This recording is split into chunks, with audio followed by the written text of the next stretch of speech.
পৃথিবীর অনেক গাড়ির ভিতরেও এটা পছন্দ হওয়ার অনেক অনেক অনেক কারণ আছে। এক নম্বর এটার ইউনিক লুক, দ্বিতীয়ত হচ্ছে এটার মেকানিক্যাল ব্যাপারটা সবচেয়ে বেশি অ্যাট্রাকটিভ, তৃতীয়ত হচ্ছে এটা অনেক পুরনো অ্যান্টিক গাড়ি। আমি জানি সে আমার অপেক্ষায়, সেও জানে আমি তার অপেক্ষায়। নিজের গাড়িটা আমি সাধারণত কখনোই অন্য কাউকে পরিষ্কার করতে দেই নাই, নিজেই যত্ন নিয়ে পরিষ্কার করতে চাই।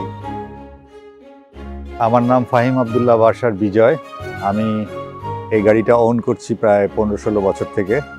আমার কাছে আছে, এটাকে আমি রেস্টোর করেছি।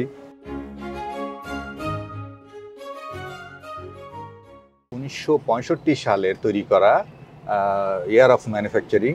সেই হিসেবে 2025-এ এসে এটার বয়স হলো 60 ইয়ার্স, যেটা আমার বয়সের থেকে বেশ বেশি। 1,20,000 টাকায় গাড়িটা কিনলাম।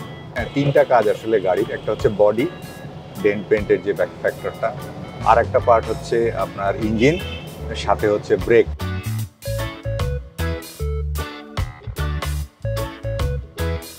আমি অন্তত এই গাড়িটা নিয়ে কক্সবাজার গিয়েছি, ফরিদপুর গেছি, রাজবাড়ি গেছি, গাজীপুরে তো যাওয়াই হয়, গাজীপুর মানিকগঞ্জে যাওয়াই হয়। এখনকার গাড়ি যেমন কিলোমিটারে দেওয়া, আমাদের এটা মাইলে দেওয়া। হ্যাঁ, আমি কিলোমিটারে যদি বলি 90 কিলো, 55 মাইলস, হ্যাঁ, 90+ কিলোমিটার ইয়েতে চালিয়েছি।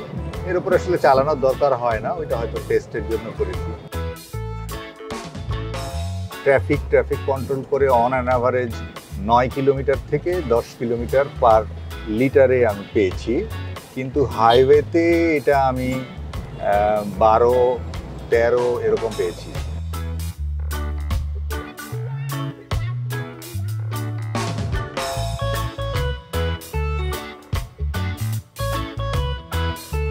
রাস্তাঘাটে ইউনিক লুকের কারণে বিশেষত বয়স্ক মানুষদের একটা নস্টালজিয়া কাজ করে ঢাকা শহরের পুরনো গাড়ির একটা।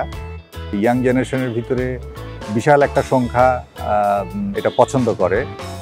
তারা এটার ছবি তুলতে চায়, প্রশ্ন করে, হিস্ট্রি জানতে চায়। বেশ কিছুদিন আগেও স্পেয়ার পার্টস ধোলাইখালে কিছু কিছু পাওয়া যেত, এখন একেবারে নাই বললেই চলে, ধরা যায় নাই। তো সেই ক্ষেত্রে আমাদের দেশের বাইরে থেকে সোর্স করতে হয়। ডেফিনেটলি আমার পরবর্তী প্রজন্মের কাছে এটা হ্যান্ড ওভার করে যাওয়া, এটা যাতে বেঁচে থাকে।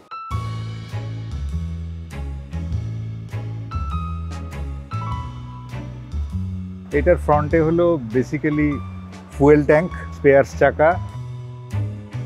অন্যান্য গাড়ির সাথে বেসিক পার্থক্য হলো সবগুলোর ইঞ্জিনই সামনে থাকবে আর ব্যাকডালা পিছে থাকবে। এটারটা পুরো অপোজিট।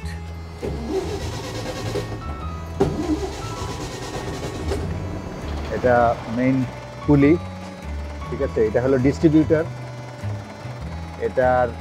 এটা হলো কার্বোরেটরটা।